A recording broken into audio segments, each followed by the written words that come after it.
Hey everybody, what's going on? It's Mr. Harvey here. Let's continue our lecture on Italian Renaissance art. So, in the previous lecture about the Italian Renaissance art, I showed you a little bit about medieval art and architecture, and then showed you some of the changes and some of the major artists that we saw within the Italian Renaissance. Thematically we saw the introduction of more realism, individualism. We saw the humanism within the art, the reintroduction of math in art, right? We saw the geometry perspective in the art, and then we were talking about some of our major artists. For me, I kind of remember the Ninja Turtles, right? We have Donatello, Leonardo. We haven't quite talked about Raphael, but I do, which we're going to get to, and Michelangelo, right? In the previous lecture, we talked a little about Leonardo. Let's continue talking about some of our major Ninja Turtles with Michelangelo. Michelangelo, in my opinion, is he's my favorite Italian Renaissance artist. He's a genius. He's amazing, and there were so many important artistic pieces that he worked on that really define the Italian Renaissance. We have his Sistine Chapel, his incredible masterpiece, the Statue of David. He helped. He was also an architect. He was involved in the construction and the design of the Dome of St. Peter's Basilica, the cathedral, and the Pieta. Okay, um, his Statue of David is incredible. It is considered a masterpiece. It is considered by many historians to be probably one of the greatest works of art ever. And it's incredible, ladies and gentlemen. And again, this we see the Italian Renaissance within this statue, the individualism. We see the Greek and Roman theme of balance, simplicity, the glorifying the human body, right? And we see the humanism here, the individualism. But take a look, just show some appreciation, ladies and gentlemen, for the detail and how realistic this statue is. Let me give you some context, ladies and gentlemen. He created this out of a piece of rock, marble, okay, and created created this statue. Pretty incredible. Look at the detail, ladies and gentlemen. Okay, look at the eyes, where you can see the pupil, where you can see the iris. Okay, the hair. Okay, the skin. Look at the hands, where you can see the tendons. Okay, the veins, the nails, the skin on the knuckles. The detail is incredible. Um, this is a picture that I took, ladies and gentlemen, um, when I was in Florence and I went to go see the statue. The statue is a lot bigger than I thought. It was huge, and that gave me even more appreciation for this. I mean, this must have taken so long, but the detail, okay, and it's just an incredible piece of art. But we can see again the Renaissance here, okay, the symmetry, the beauty, glorifying the human body. Okay. I thought this picture was really interesting. I took this because for me, this picture really symbolized kind of the age.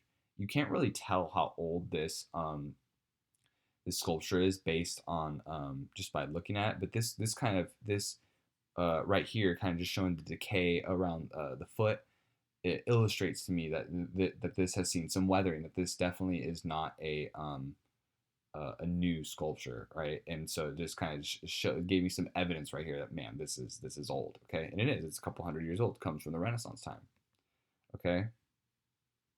And look at just the evolution, and we can see the Renaissance artists getting better and better, more individualized, more humanistic as the time went on.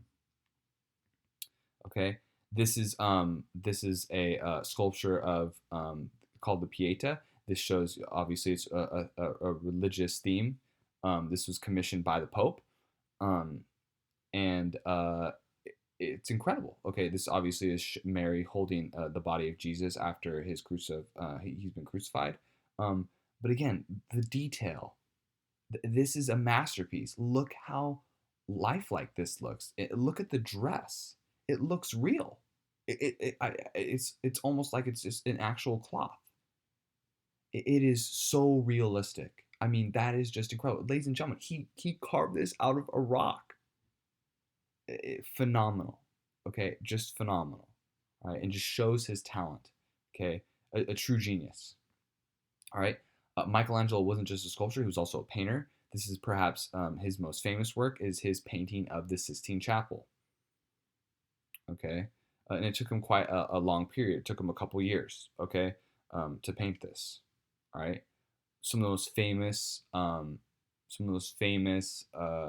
paintings in the world come from the Sistine Chapel. All right, here's the kind of the top of the chapel right here.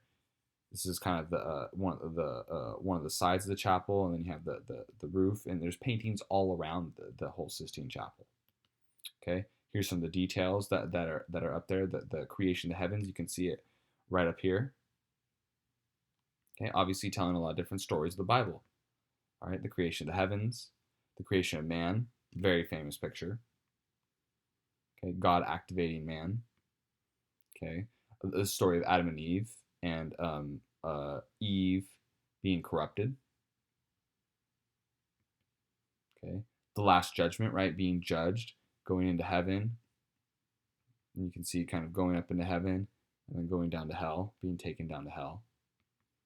All right, very interesting point I learned about this section of the painting was this Michelangelo was really upset. There was like one of his rivals, and they were not friends and whatnot. And he actually painted his rival into the painting, going into hell. Interesting story. We have another one of our Ninja Turtles, and it's Raphael. Um, Raphael was also, a humanist and put a lot of humanist, individualist themes into his art. Okay, here's a self-portrait right here. A couple paintings from Raphael. All right. Raphael also did a painting of Castiglione. We've talked about Castiglione, right? His Book of the Courtier. And Raphael had a painting of him. Now, it was a fun fact about this painting right here is when I was in the Louvre with Z, my girlfriend, I saw this painting and I was like, oh my gosh, it's Castiglione. That's crazy. And no one, like, in the Louvre, everyone was kind of running the Mona Lisa. Um, and and I was just like, no one's appreciating Castiglione, so I had to take a picture with Castiglione.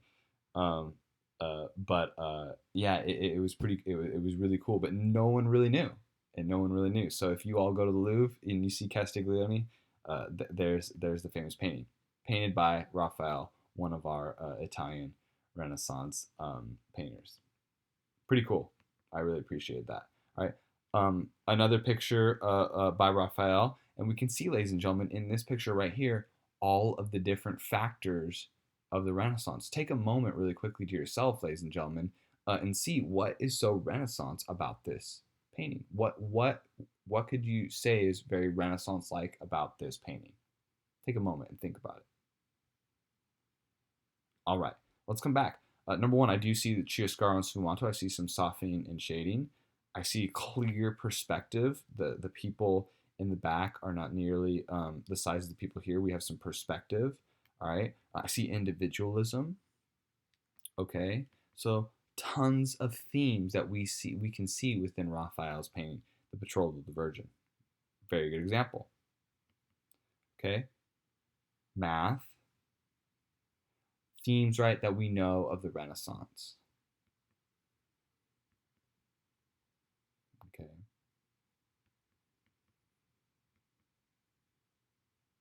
All right. Right. Individualism.